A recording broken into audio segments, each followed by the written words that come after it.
योगी है 27 जुलाई 1967।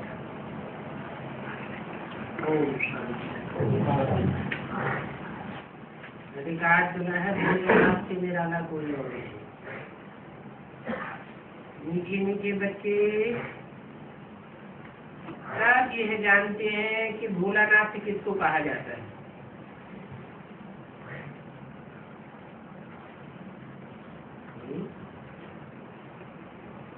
भोलानाथ किसको कहा जाता है? भोलों का जो नाथ है, स्वामी है। जो भोले नहीं है तो कैसे होंगे? भोले नहीं है तो कैसे होंगे? दूसरों को दुख देने वाले होंगे, विक्रम करने वाले होंगे।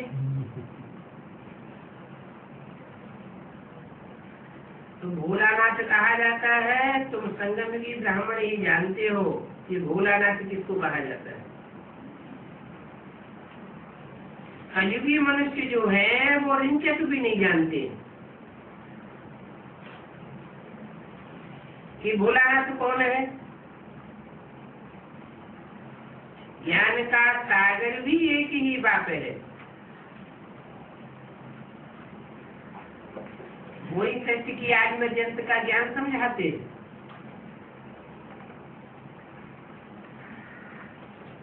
अपनी पहचान देते हैं।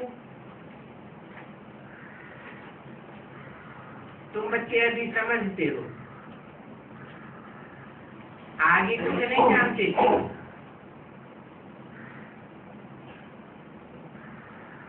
क्या समझते हो अभी?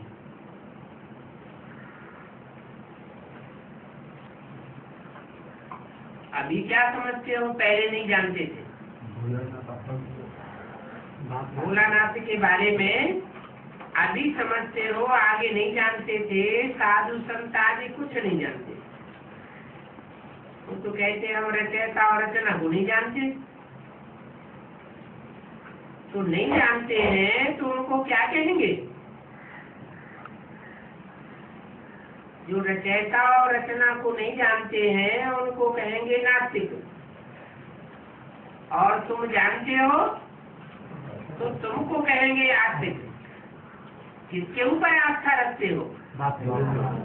बाप को पहचान करके बाप के ऊपर आस्था रखते हो।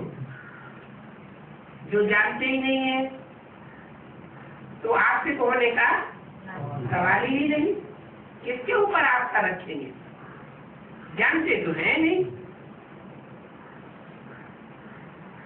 न जानने के कारण ग्लानि ही करते रहते हैं। तुम जानते हो, पहचानते हो तो महिमा करेंगे। पहचानते हो तो महिमा करेंगे, नहीं पहचानते हैं तो ग्लानि करेंगे। बाप कहते हैं मैं ही आए भारत को स्वर्ग बनाता हूँ।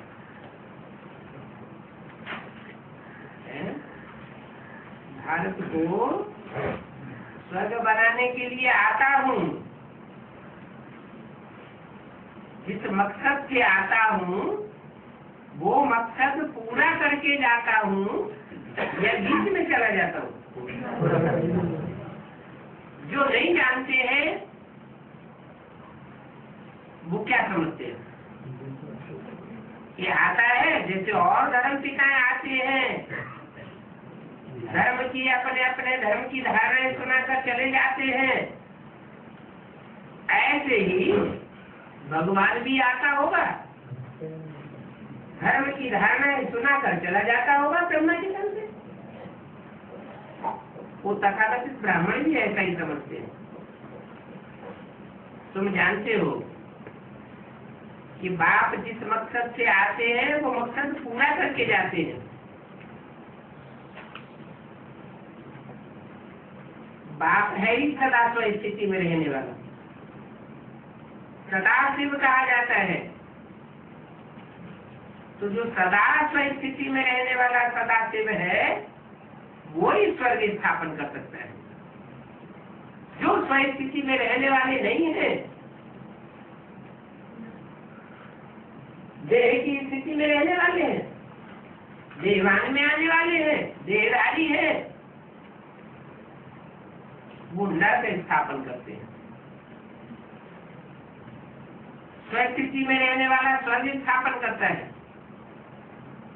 और उस स्वर्ग में जो भी होते हैं वो सब स्थिति वाले होते हैं। एक भी ऐसा नहीं होगा जो देहभान वाला हो। वेद का वर्षा देता हूं,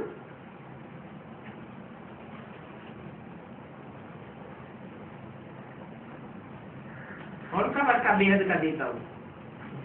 मुक्ति और जीवन मुक्ति का वर्षा देता हूँ। वो वर्षा अभी तुम ले रहे हो, अभी ले रहे हो, ऐसे नहीं कि भविष्य जन्मों में ही लेंगे।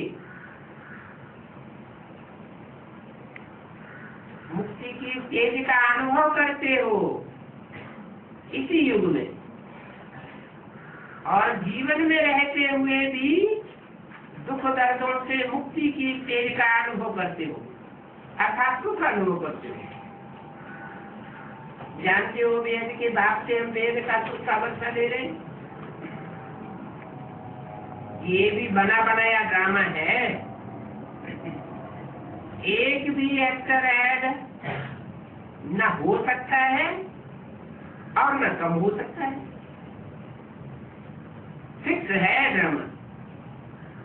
और सभी एक्टर्स को अपना अपना पार्ट मिला हुआ है। एक का पार्ट न मिले दूसरे से।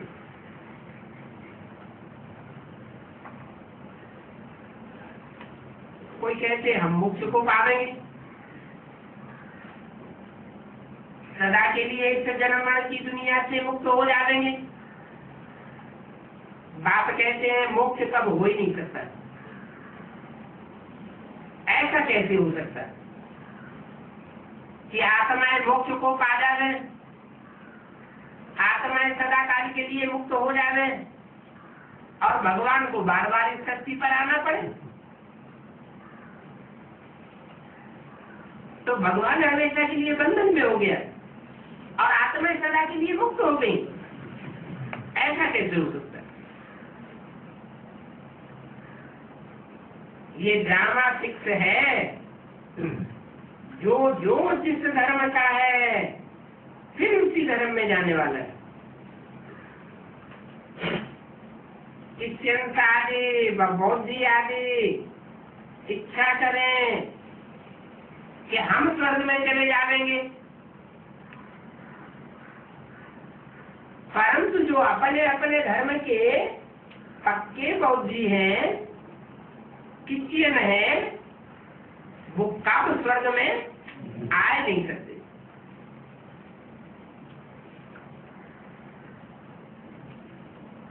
जो क्रिश्चियन धर्म में कन्वर्ट हुए होंगे, बौद्धी धर्म में कन्वर्ट हुए होंगे, माने पक्के बौद्धी नहीं है, वो आ सकते हैं, स्वर्ग में आवेंगे, परंतु स्वर्ग का पक्का वर्षा पा नहीं सकते। क्यों नहीं पा सकते? क्योंकि उनको अनेक जन्मों का उन धर्मों का संग का रंग लगा हुआ है। तो जब बाप आते हैं, असली परिचय देते हैं, तो उनकी बुद्धि तिरक जाती है, पक्का विश्वास नहीं बैठता।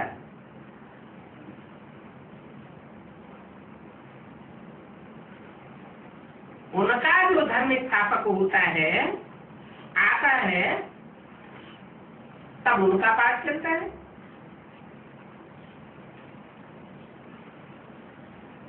जो कन्वर्ट होने वाले हैं, उन कन्वर्जन होने वालों में भी कोई मुखिया होता है। जब उसका पाठ खुलता है तो उनकी बात बुद्धि में आ जाती है।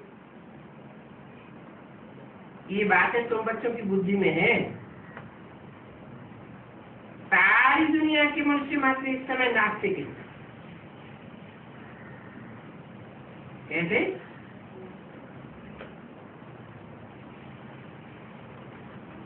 कैसे नास्तिक है?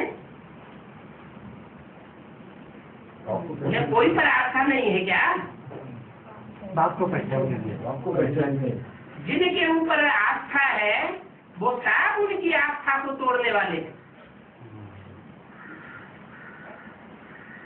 और जिनके ऊपर आस्था रखे बैठे हैं वो भगवान तो है नहीं। बाकी बाकी के गुरुओं को, धर्म पिताओं को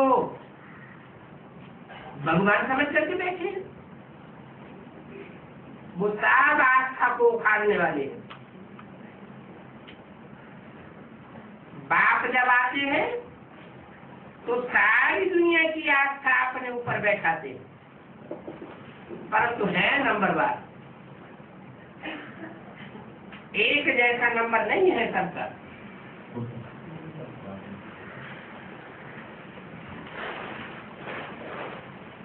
आस्थावान भी एक जैसे नहीं है।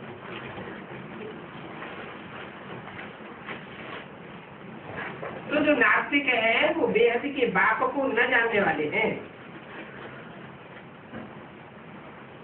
मनुष्य ही नास्तिक बनते हैं, मनुष्य ही आस्तिक बनते हैं। मनुष्य ही तो बाप को जानेंगे ना,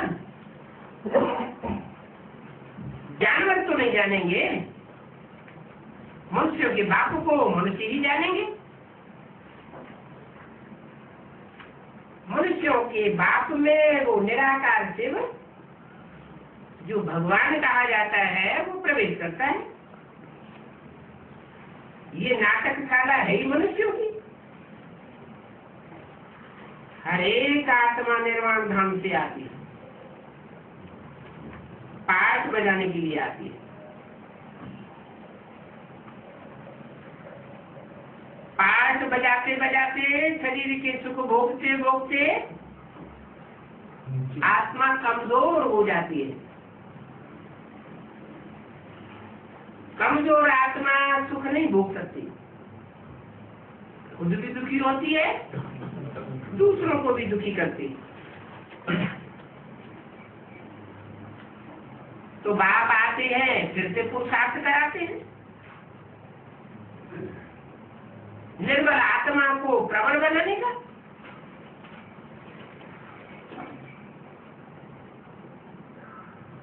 निर्वाण धाम में ले जाते हैं पुरुषार्थ कराने के बाद।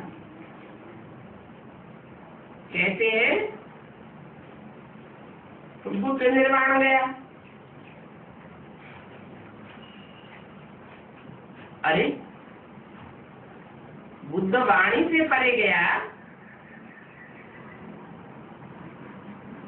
वाणी आत्मा शरीर के द्वारा चलाती है कि शरीर के बगैर आत्मा चलाती है? शरीर के द्वारा आत्मा वाणी चलाती है। तो पार निर्वाण कैसे गया? कोई भी पार निर्वाण जा नहीं सकते जब तक बाप आकर के न बता दे कि तुम आत्मा हो। बुद्ध पार निर्वाण गया, परंतु उसका शरीर तो नहीं गया ना।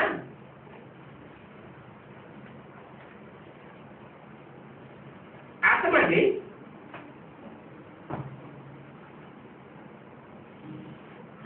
परंतु कहाँ गई? निर्वाण धाम में वापस जाती है क्या? निर्वाण धाम नहीं। कोई भी धर्म पिताएं, चाहे बुद्ध हो या कोई भी हो, जब इस धरती पर आते हैं जाते हैं? जा ही नहीं सकते। सब देहधारियों के संग के रंग में आते आते अपन को देह समझ बैठते हैं। निर्वाण धाम जाने का बात ही नहीं। बात समझाते हैं, कोई भी जाता नहीं है। नाटक से कोई भी निकल नहीं सकता। ये 5000 वर्ष का ड्रामा है। एक बार शुरू होता है तो सब एक्टर्स को आना ही पड़ता है। सब आकर के इकट्ठे होते हैं, फिर सब इकट्ठे वापस जाते हैं। कोई भी बीच में मोक्ष नहीं पा सकता।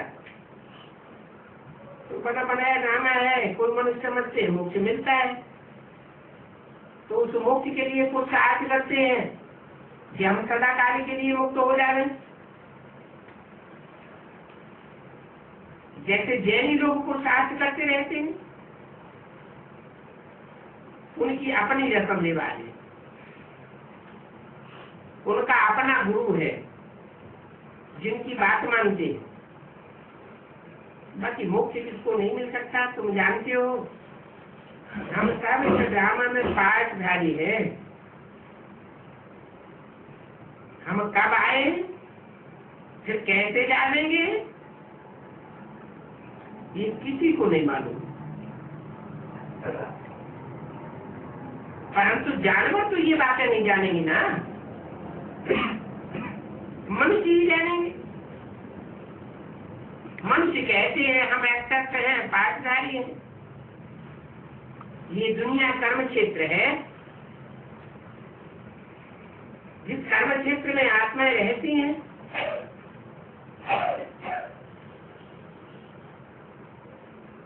शरीर धारण करके।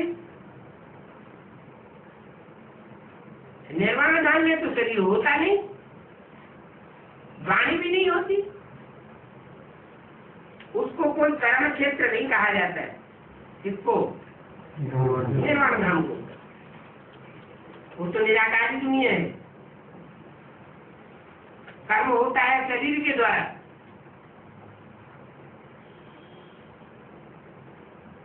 तो निर्वाण धाम में कोई खेल पाल आदि एक्ट आदि नहीं है।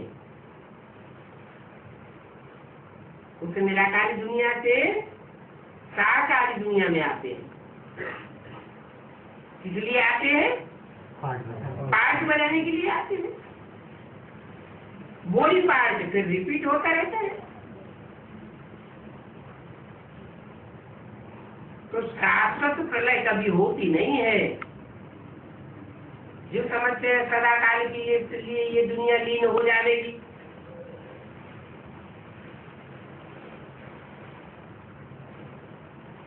ये बात कहां से निकली कि प्रलय हो जाती है? प्रकट रूप से ये दुनिया लीन हो जाती है। कहां से निकली ये बात?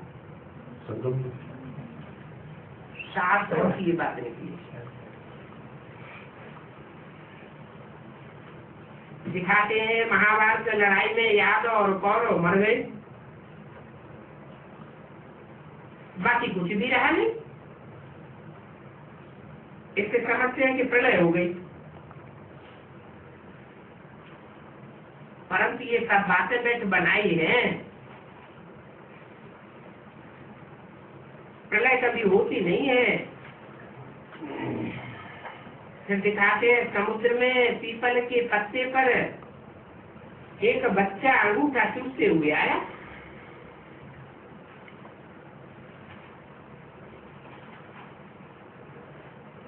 अब है कहाँ की बात? कैसे?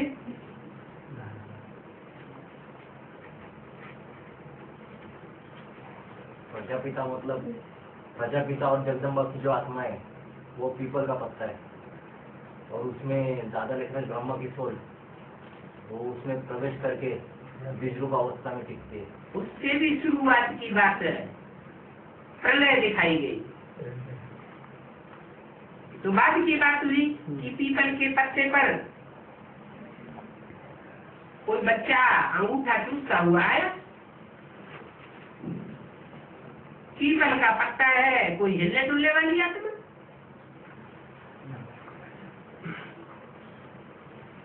पीपल पास कर समझ डोला, जिसका मन बहुत दुलायमान होता है, जिसके अनित्य बुद्धि में आता है। सबसे जाति नित्य अनित्य बुद्धि के चक्र के चक्कर में कौन आता है? ब्रह्मा आता है। परंतु ब्रह्मा ने तो शरीर पहले ही छोड़ दिया। ब्रह्मा ने शरीर छोड़ा,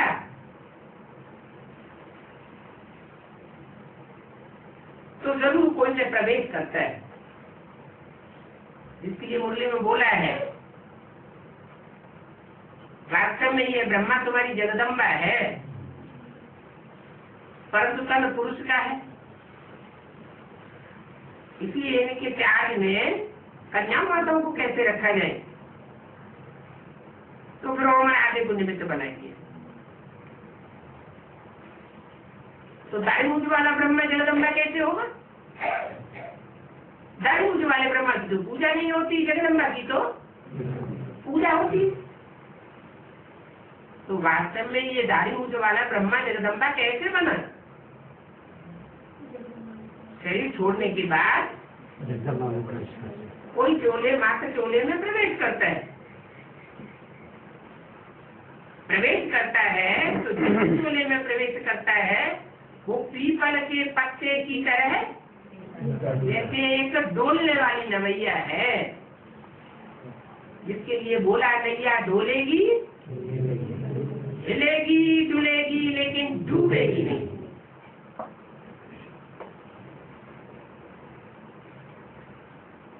ऐसी नवैया में कृष्ण की आत्मा प्रवेश करती है। ज्ञान का गर्भ दिखाया गया है। संसार सागर है, पीपल के पत्ते की हल्की फुल्की नाव है, दोलायमान होने वाली, और बच्चा बड़े आराम से पड़ा हुआ है। ऐसे कहीं होता है क्या? आग सागर लहरा रहा हो और उसमें कोई छोटी सी डोंगी लेकर के निश्चिंत होकर के बैठा हुआ हो, तूफान आ रहे हो तो निश्चिंत होगा या चिंता होगी? चिंता होगी। लेकिन कृष्ण बच्चे के लिए दिखाते हैं शास्त्रों में कि वो आराम से पड़ा हुआ है। तो कौन सा कृष्ण बच्चा है? संगम की कृष्ण की बात है कि नैया कितनी भी डोलने वाली हल्की फुल्की है, विषय सागर कितना भी विषय विकारों से भरा हुआ है, सारे संसार को विषय विकारों में डुबोने वाला है,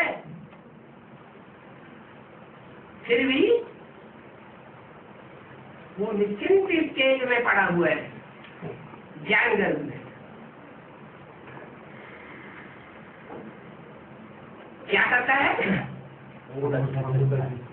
अंगुष्ठा टूटता है। भक्ति मार्ग में दिखाते हैं आत्मा का रूप अंगुष्ठा विचल। अंगुष्ठा विचल क्यों दिखाया है? आत्मिक स्थिति में रहना। क्योंकि शालिग्राम का जो रूप है वो भी अंगूठे में चले। शालिग्राम माने आत्मा। तो आत्मिक स्थिति की मनन चिंतन मंथन की स्थिति में आराम से रहता है। मनन चिंतन मंथन की स्थिति परिस्थायी स्टेज का अनुभव कराती है। जैसे फर्श की दुनिया वालों से कोई रिश्ता ही नहीं।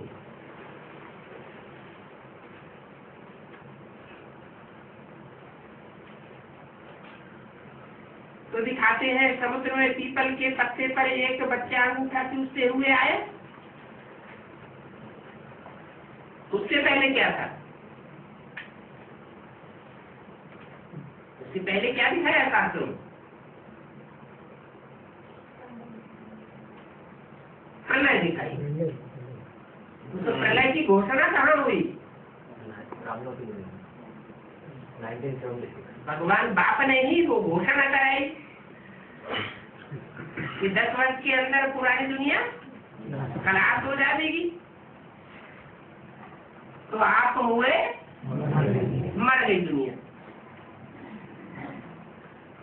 जैसे कि प्रलय हो गई। शास्त्रों ने दिखाया है, वशिष्ठ जी भगवान को, राम को क्या सुनाते हैं? हे राम, ये संसार बना ही नहीं। जब बना ही नहीं तो उसमें बुद्धि जमाने की बात है ही नहीं। जैसे देखते हुए न देखना।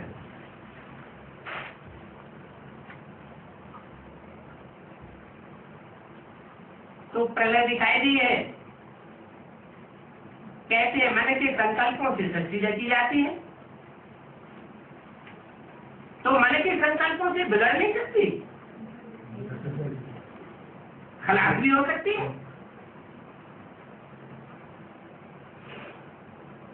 तो ये सब बातें वैसे बनाई हैं। अंगूठा चूसते हुए बच्चे से सृष्टि कैसे पैदा होगी? क्या जवाब हुआ है?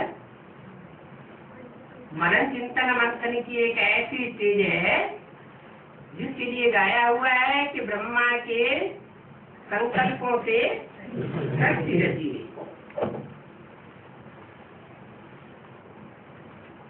अब तुम्हारी बुद्धि में बैठा है।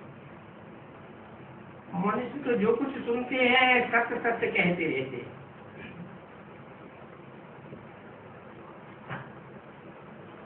कहते हैं हनुमान हवा से पैदा हुआ। जो सुनेंगे तो कहेंगे सत्य। अब हवा से कैसे पैदा हुआ?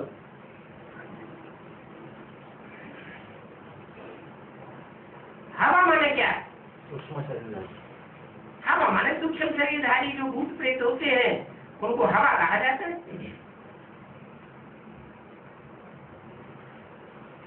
फिर समझते हैं व्यास भगवान ने शास्त्र बनाए।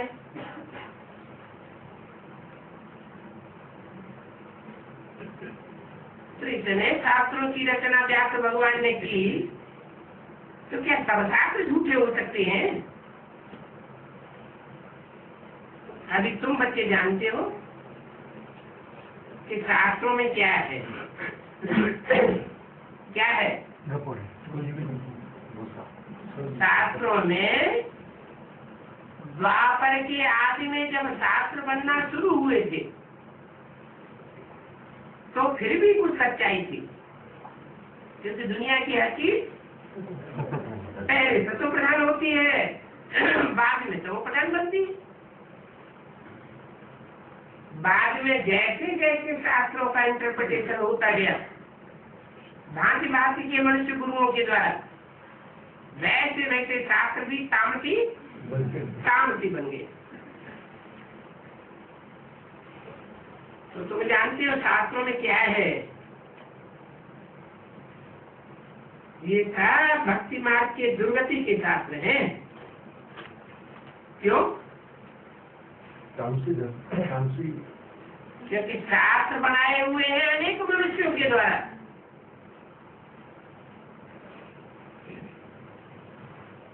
भक्ति कहाँ से आती है?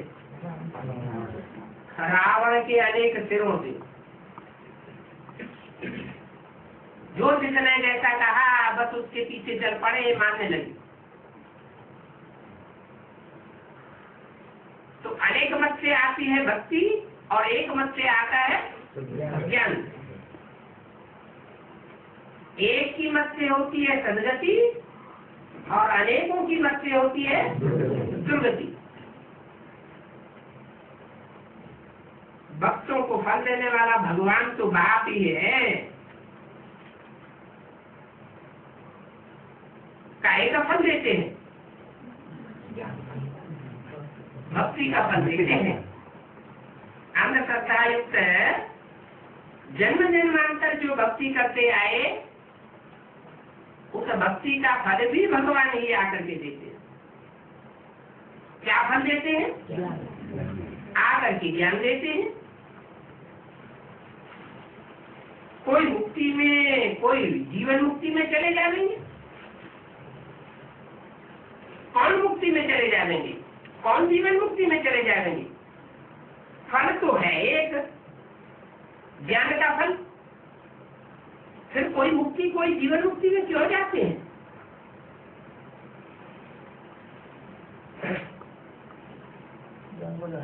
कोई डायरेक्टली बाप से वर्त लेते हैं। जो साकार बाप को पहचानते हैं कि बाप भगवान भी सृष्टि पर साकार में आकर के कर्म करते हैं, तो जीवन मुक्ति पाते हैं। और जो नित्यात्मक बुद्धि से अंत तक नहीं पहचान पाते, तो अंत मते सो गति। मुक्ति प्राप्त होती है, जीवन मुक्ति प्राप्त नहीं होती। हर एक पाठ, हरी आत्मा का जब पाठ आवेगा तो फिर आवेंगे। कोई मुक्ति में आवेंगे, कोई जीवन मुक्ति में आवेंगे।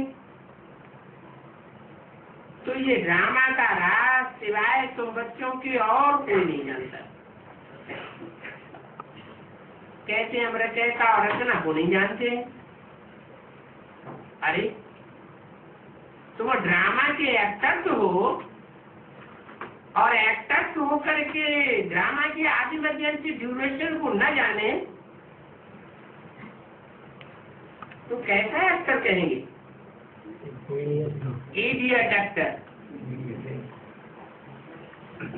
पार्टधारी हो और अपने पार्ट को न जाने, जिनके साथ पार्ट बजाता है उनके पार्ट को न जाने, तो बेसमझ एक्टर हुआ ना। उनको आस्तिक कहेंगे।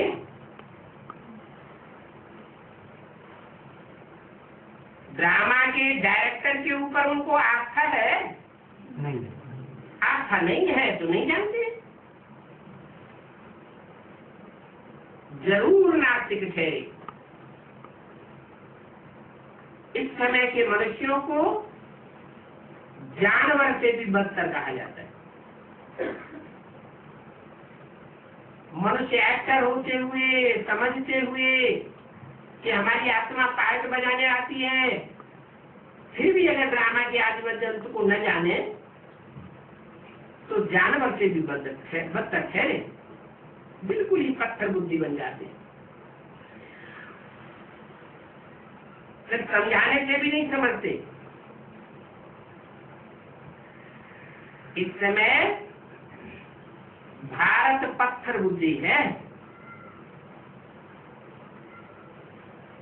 जो अपने देह का बाप, रचयिता और रचना जिसमें एक्ट करते हैं, उनको बिल्कुल जानते नहीं। तुम भी नहीं जानते। इतने सभी मनुष्य 84 लाख जन्म कैसे लेते हैं, ये भी बुद्धि में नहीं आता। 84 लाख जन्म ले सकते हैं क्या? नहीं।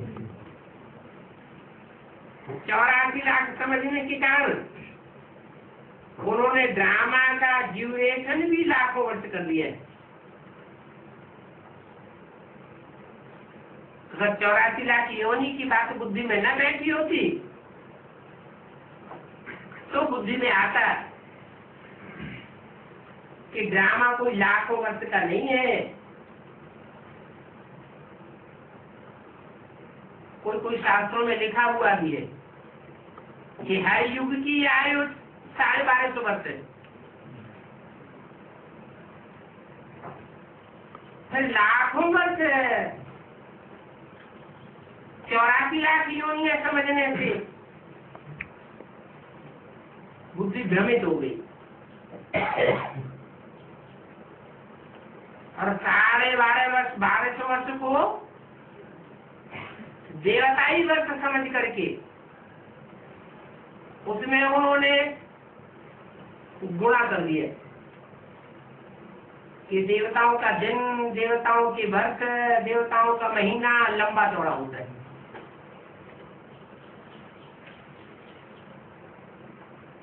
अभी तुम कैसे हो बाबा? हम आपसे हर कल्प आकर के मिलते हैं। 27 की वाणी का दूसरा पेज। 5-4 वर्ष पहले भी आकर के आपसे मिले थे। मिलते हैं बेहद के बाप से बेहद का वर्षा लेने के लिए। ये राजा रानी तथा प्रजा सब विश्व का मालिक बनते हैं। ये कैसे हो सकता है? मालिक एक होगा या अनेक होंगे? है? यथा राजा रानी तथा प्रजा सब विश्व के मालिक कैसे समझेंगे अपने को? हाँ, वो पारिवारिक व्यवस्था ऐसी थी, सात्विक स्टेज वाली, कि सारी दुनिया को लक्ष्मी नारायण अपना क्या समझते थे? कुटुंब समझते। हमारा परिवार है, जो भी बच्चे हैं वो सब एक परिवार के बच्चे हैं। और बच्चे भी क्या समझते थे? कि सारी दुनिया हमारी है। जैसे घर में परिवार में कोई बच्चा होता है, बाप की दुकान चलती है तो बच्चा क्या कहेगा? मेरी दुकान नहीं, मेरे बाप की दुकान है। बच्चे को भी अपनापन महसूस होता है। तो ऐसे अपनेपन की दुनिया थी जहाँ यथा राजा रानी तथा प्रजा सब ऐसी स्टेज वाले थे। सब के अंदर अपनत्व था। प्रजा भी कहेगी हम विश्व के मालिक। जब तुम विश्व के मालिक बनते हो तो उस समय इसका राज्य नहीं होता है। रावण का राज्य, और जो रावण के सिर हैं, चंद्रवंशी, इस्लाम वंशी, बौद्धि वंशी, क्रिश्चियन वंशी, उनमें से किसी का राज्य नहीं होता। तो सूर्यवंशियों का राज्य होता है और कोई का राज्य नहीं होता। माने और जो है वो डिग्रेड हो जाते हैं। उनके धर्म की धारणाएं 16 कला संपूर्ण डिग्री वाली नहीं है और तुम्हारी धारणा 16 कला संपूर्ण डिग्री वाली होती है। तुम्हारा सूर्यवंशी राज्य चलता है। तुम बच्चे सारी ड्रामा के आदि पर्यंत को जानते हो। जो आदि को नहीं जानते वो मध्य और अंत को भी पूरा नहीं जान सकते। तुम आदि को भी जानते हो, मध्य और अंत को भी जानते हो। मनुष्य भक्ति मार्ग में जिसकी पूजा करते हैं, पूजा तो करते हैं, लेकिन जिसकी पूजा करते हैं उनकी बायोग्राफी को नहीं जानते। जिनको माथा टेके, जिनकी पूजा करें, चिरौरी करें, मान मर्तबा दें, उनकी बायोग्राफी को तो जानना चाहिए कि हम इतना मान मर्तबा उनको क्यों देते हैं, क्यों उनकी पूजा करते हैं।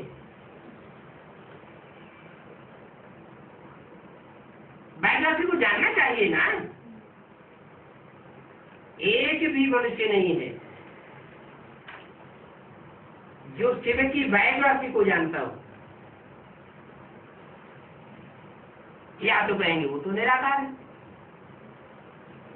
निराकार है, बिंदी है, तो उसकी बायोग्राफी काहे की। तुम बच्चे जानते हो, बाप की बायोग्राफी को तुम जान जाते हो। किसके द्वारा जानते हो? बाप के द्वारा बाप की बायोग्राफी को जान जाते हो। तुम बाप के बने हो ना, बाप की बायोग्राफी का पता है। वो बाप पतित पावन है, उसकी बायोग्राफी का मुख्य कर्तव्य क्या है? पतितों को पावन बनाने के लिए आता है। तुम जानते हो कि वो पतित पावन कैसे है? लिबरेटर है, गाइड है। तुमको कहते हैं पांडव। किसके बच्चे? पंडा के बच्चे हो। शास्त्रों में लिखा हुआ है कि पांडव पांडु के पुत्र थे।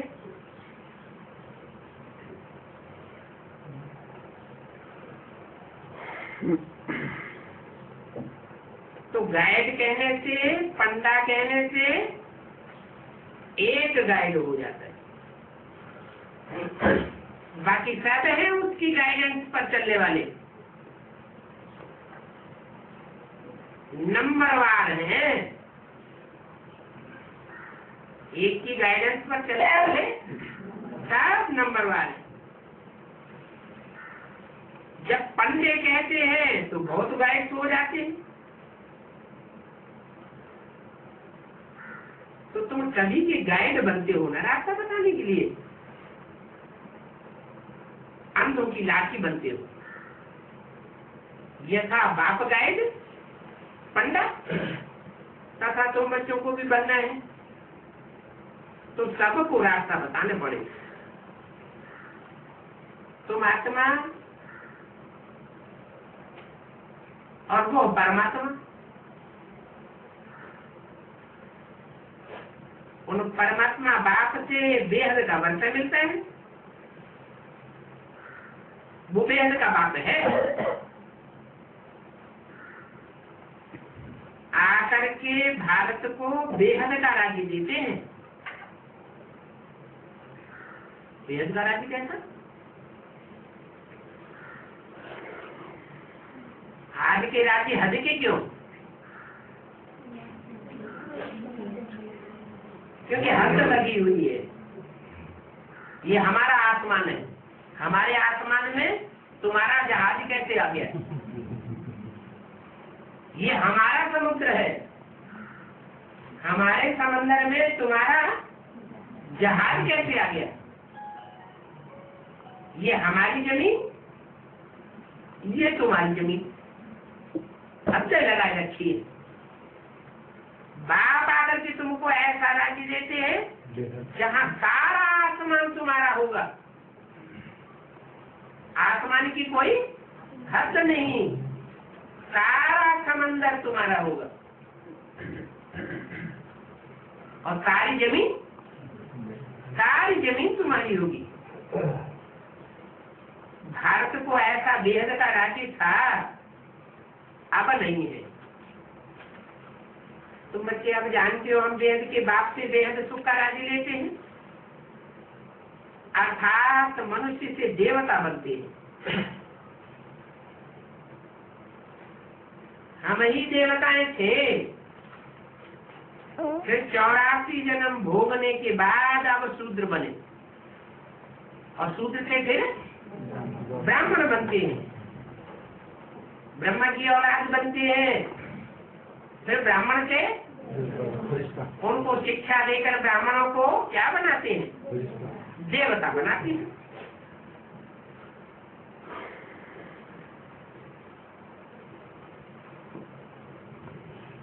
शूद्र को शूद्र बुद्धि कर्मजात कहा जाता है। इस समय कब मनुष्य मात्र शूद्र बुद्धि? बाप ने आकर के ब्राह्मण बनाया।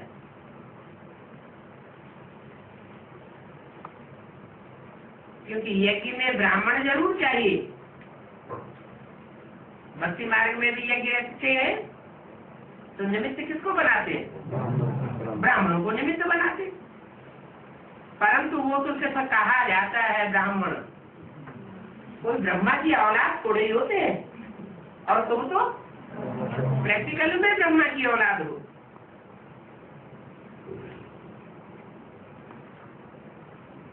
तो ये ज्ञान यज्ञ है। भारत में यज्ञ बहुत रचते हैं, विदेशों में यज्ञ नहीं रचते। क्यों?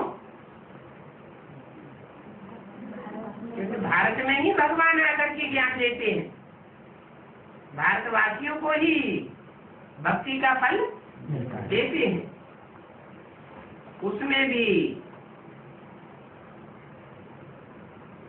जो यज्ञ रचने वाले होते हैं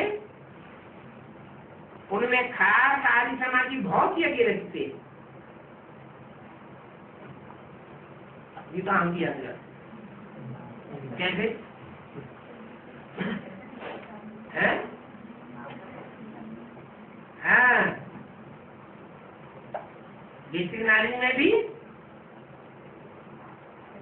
देखा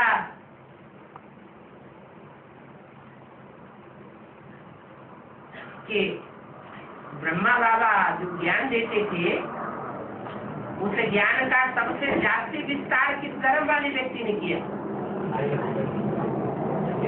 जिसके द्वारा विस्तार हुआ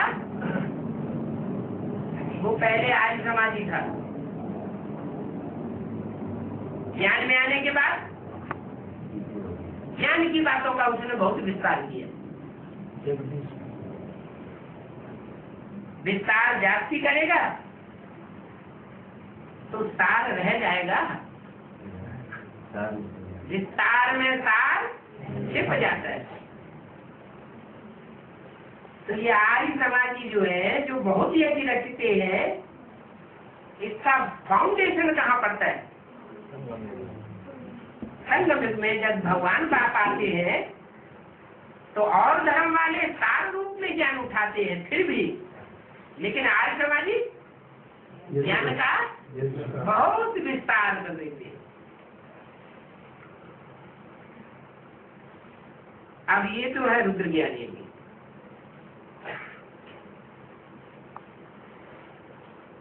आर्य समाजी जो यज्ञ रचते हैं उसको रुद्र ज्ञान यज्ञ नहीं कहेंगे। क्यों? वो मनुष्यों के द्वारा रचा जाता है। और ये भगवान रुद्र आकर के जो ज्ञान सुनाते हैं रौद्र रूप धारण करके, एक बात को एक मुख से सुनाते हैं। अगर वही ज्ञान और मुखों से सुनाया जाता है तो मिक्सचरिटी हो जाती है। एक से सुनेंगे तो अब व्यभिचारी ज्ञान होगा, अनेकों से सुनेंगे तो व्यभिचारी ज्ञान हो जाएगा। इसलिए सदैव एक से सुनना चाहिए। इस रुद्र ज्ञान यज्ञ में सारी पुरानी दुनिया स्वाहा हो जानी है। क्यों? सारी पुरानी दुनिया स्वाहा क्यों हो जाएगी? क्योंकि सारी दुनिया झूठी हो गई है। जो झूठ खंड है उसका विनाश होगा और सतयुग में सत्य खंड का बोल वाला होगा।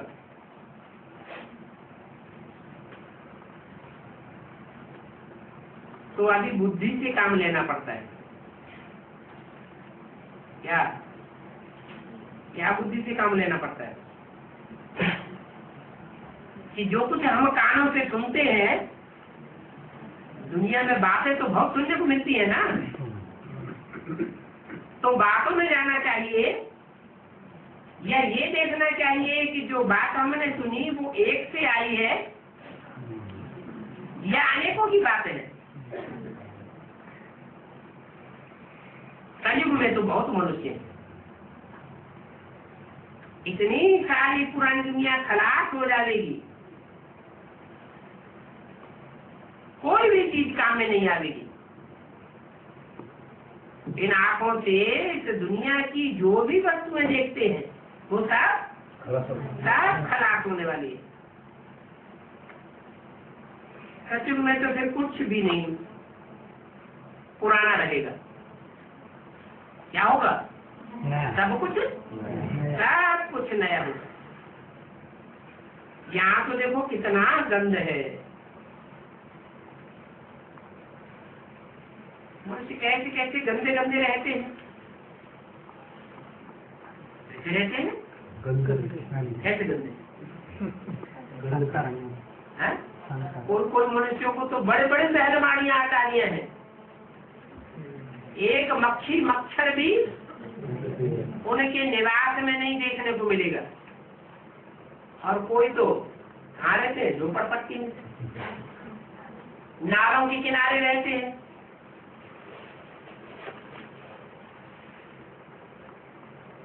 गरीब बेचारे कितने गंध में झोपड़ियों में पड़े।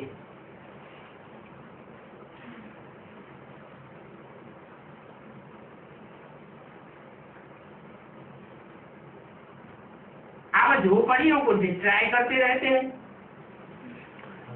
क्या जो गंध में झोपड़ियों में पड़े हुए हैं उनको क्या करते हैं? उन झोपड़ियों को बर्बाद कर देते हैं, डिस्ट्रॉय कर देते हैं। उन्हों को फिर दूसरी जगह दे करके जमीन पे बेचते रहते हैं। नहीं तो वह जमीन जो झोपड़ियों को डिस्ट्रॉय करके बनी है, निकाली गई है, वो प्रॉपर्टी उन गरीबों की है।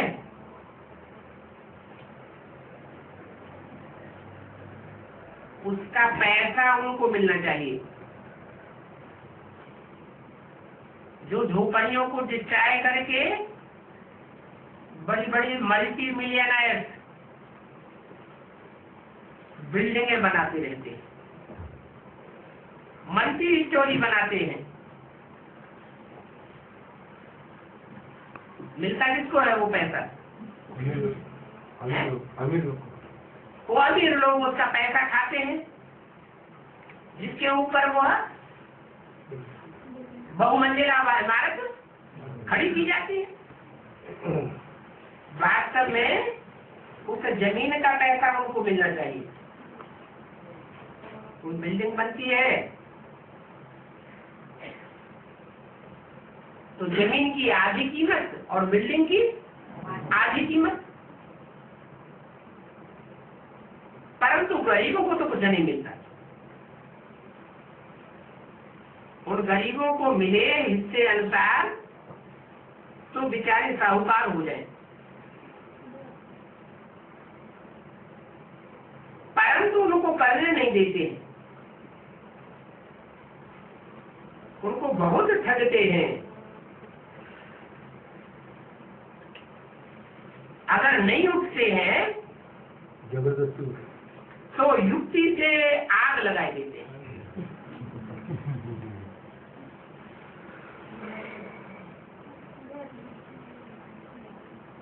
देखो गवर्नमेंट सबको लूटती रहती है।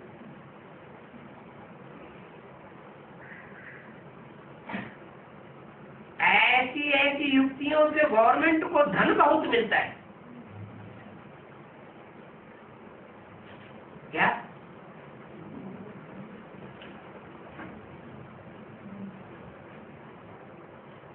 मनुष्य बेचारे बहुत दुखी हो जाते हैं। जो सुखी है वो भी स्थायी सुख नहीं। अगर सुख होता तो सन्यासी जिनको गुरु बनाते हैं वो क्यों कहेंगे ये कार्मिक का समान सुख है? वो कहते हैं नारी नरक का द्वार है। तुम्हारे पास उनकी चौपड़ी भी है। जो कहते हैं नारी नरक का द्वार है वो है शंकराचार्य। क्या? तो नारी के बीच में से भाग जाते, अपने इंद्रियों को कंट्रोल नहीं कर पाते, तो क्या कह के भागते हैं? नारी नरक का द्वार। तो वो है शंकराचार्य और ये है शिवाचार्य। क्या शिवाचार्य क्या करते हैं? नारियों को छोड़ करके नहीं भागते और ही नारियों को इकट्ठा कर देते हैं। और शंकराचार्य नारियों को कायर बन करके भागते हैं। अपनी गलती को छुपाने के लिए, कमजोरी को छुपाने के लिए क्या कहते हैं? नारी नरक का द्वार। शिव भगवान वार अभी हम इन माताओं के द्वारा स्वर्ग का द्वार खोल रहा हूं।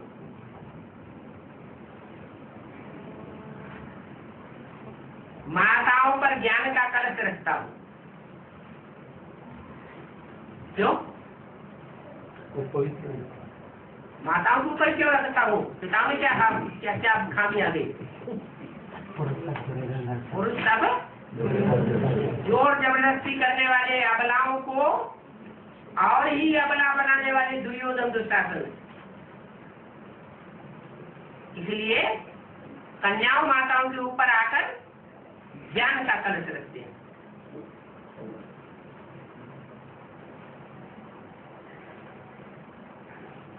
फिर वह ज्ञान की कलश में से ज्ञानामृत पिलाती है।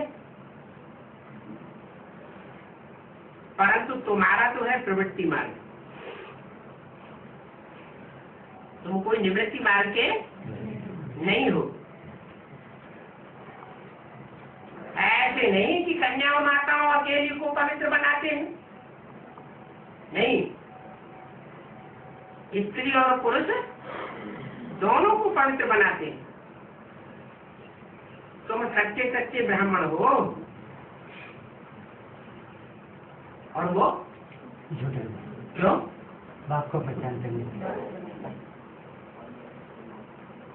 कहलाते हैं ब्राह्मण। तो किसकी औलाद होना चाहिए? ब्रह्मा की औलाद होना चाहिए। परंतु उनका ब्रह्मा कहाँ है? तो कहेंगे सूक्ष्म बतन। तुम्हारा ब्रह्मा बाप सूक्ष्म बतन में, तो तुम कहाँ से आ गए? तुम भी जाओगे। धीरे धीरे एक एक करके जाते भी रहते हैं। कहाँ जाते हैं? सूक्ष्म बदन में जाते रहते। तुम सच्चे ब्राह्मण हो। क्यों? क्योंकि तुम ब्रह्मा बाप को अच्छी तरह जानते हो। वो है झूठे ब्राह्मण। वो हथियाला बांध काम शिक्षा पर बिठाते हैं, तुम ज्ञान शिक्षा पर बिठाते हो। तुम वह शादी बर्बादी का हथियाला तोड़ देते हो।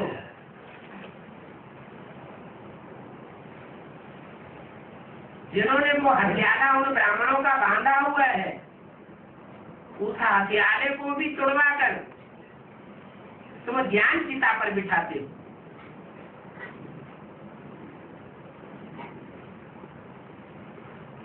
वो काम चिता पर बिठाते हैं हथियाला बांधकर, और तुम ज्ञान चिता पर बिठाते हो। तुम पवित्र बनाते हो और वो अपवित्र बनाते हो। अभी इस दुनिया में है अपवित्र असुर और आसुरी संप्रदाय, और तुम अभी बनते हो दैवी संप्रदाय। आसुरी संप्रदाय अर्थात रावण राज्य। गांधी जी कहते थे, क्या कहते थे? राम राज्य हो।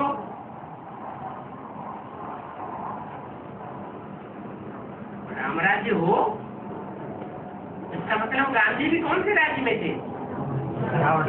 राक्षस राज्य में थे ना। परंतु अपन को राक्षस थोड़े मानते हैं। कहने वाले कहते हैं, लेकिन अपन को राक्षस नहीं मानते। इसका मतलब क्या हुआ? वो था हद का गांधी, और यहाँ है बेहद का गांधी, जिसके लिए मुरली में बोला है कि गांधी मरा।